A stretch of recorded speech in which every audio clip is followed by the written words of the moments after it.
हम आपको यह बताएंगे कि विपक्षी दलों के नेता प्रधानमंत्री मोदी का विरोध करने के लिए उत्तर प्रदेश के मुख्यमंत्री योगी आदित्यनाथ की इतनी तारीफ क्यों कर रहे हैं।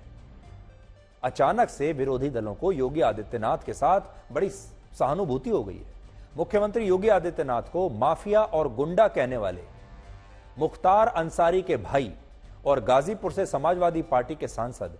अफजाल अंसारी ने योगी आदित्यनाथ की तारीफ के पुल बांधकर सबको हैरान कर दिया है।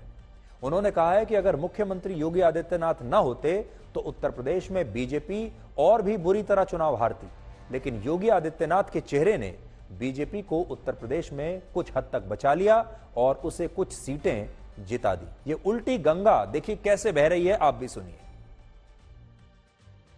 हमारा ये मानना है कि 33 सीट जो मिली है उसमें 30 सीट योगी आदित्यनाथ के प्रयासों, मेहनत और उनके चेहरे पर 30 सीट लौट के आ गई। 3 सीट होगी जो भारतीय जनता पार्टी उनका समीकरण या मोदी जी के चेहरे पे आई होगी। तो देखिए,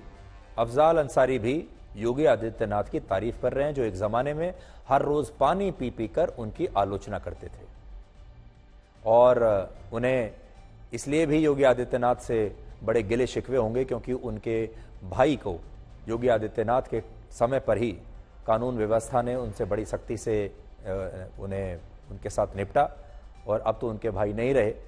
लेकिन आपको याद होगा, सबसे पहले अरविंद केजरीवाल ने चुनाव में यह कहना शुरू किया था कि अगर नरेंद्र मोदी इस बार भी चुनाव जीत गए तो वो योगी आदित्यनाथ को उत्तर प्रदेश के मुख्यमंत्री पद से हटा देंगे। और इसी के बाद दूसरे विपक्षी दलों ने ठीक ऐसे ही बयान देने शुरू किए जिससे प्रधानमंत्री मोदी और योगी आदित्यनाथ के बीच कुछ मतभेद पैदा हो जाएं, और इस नीति को फूट डालो और चुनाव जीतो की रणनीति कहते हैं। लेकिन इस बात को प्रधानमंत्री मोदी और योगी आदित्यनाथ दोनों ही बहुत अच्छी तरह से समझ रहे हैं कि विपक्ष उन्हें लेकर किस तरह की रणनीति अपना रहा है, और अचानक से विपक्षी दलों ने योगी आदित्यनाथ की इतनी तारीफ करना कैसे शुरू कर दिया है और अचानक से उन्हें योगी आदित्यनाथ से इतनी सहानुभूति क्यों हो रही है। और वो एक खाई पाटना चाहते थे। वो चाहते थे कि उत्तर प्रदेश के जो वोटर हैं वो कंफ्यूज हो जाएं और उन्हें समझ ना आए, क्योंकि उत्तर प्रदेश में योगी आदित्यनाथ की लोकप्रियता काफी ज्यादा है और ऐसे समय में कई बार दुष्प्रचार करने से भी फायदा हो जाता है, और विपक्ष ने बिल्कुल यही किया है। लेकिन प्रधानमंत्री मोदी और योगी आदित्यनाथ ये दोनों बहुत सीनियर नेता हैं और आज के नहीं हैं, इसलिए दोनों ही इस बात को अच्छी तरह से समझ गए हैं और दोनों ये बात जानते हैं कि विपक्ष की ये रणनीति क्या है। और इसीलिए जब योगी आदित्यनाथ संसद भवन में पहुंचे प्रधानमंत्री मोदी को बधाई देने के लिए, संसदीय दल की जिस दिन जब बैठक थी